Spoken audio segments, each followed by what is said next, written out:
बुलढाणा आरोग्य विभागामध्ये कोट्यवधीचा भ्रष्टाचार झाल्याचा आरोप करत नागपुरातील मुख्यमंत्र्यांच्या सचिवालय असलेल्या हैदराबाद हाऊस येथे तक्रार देण्यात आली आहे। राष्ट्रवादी शरद पवार पक्षाचे प्रदेश प्रवक्ते ॲडव्होकेट फैजान मिर्झा यांनी या प्रकरणाची उच्चस्तरीय चौकशी करून कारवाई करण्याची मागणी केली आहे। बुलढाण्याचे जिल्हा शल्य चिकित्सक डॉक्टर बिराजदार तसेच बुलढाण्याचे जिल्हा आरोग्य अधिकारी डॉक्टर गीते व त्यांचे औषध निर्माण अधिकारी दोन्ही औषध निर्माण अधिकाऱ्यांची मी तक्रार मुख्यमंत्र्यांकडे दाखल केलेली आहे।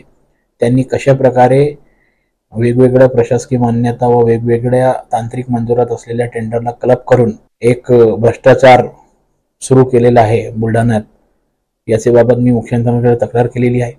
मागच्या वर्षी यांनी ज्या रेटमध्ये औषधे खरेदी केली होती त्याच्या L1 दराची अमरावतीच्या L1 दरासोबत एकदा तुलना करावी आणि लेखापरीक्षण करावे। कोट्यवधीचा घोळ समोर येईल असा माझा थेट आरोप आहे। माननीय मुख्यमंत्री साहेबांनी याविषयी लक्ष घालावे आणि या भ्रष्टाचार करणाऱ्या अधिकाऱ्यांना तात्काळ निलंबित करून उच्चस्तरीय चौकशी आदेशित करावी अशी माझी मागणी आहे। लोकशाही मराठी ऐका, पहा, जागरूक रहा।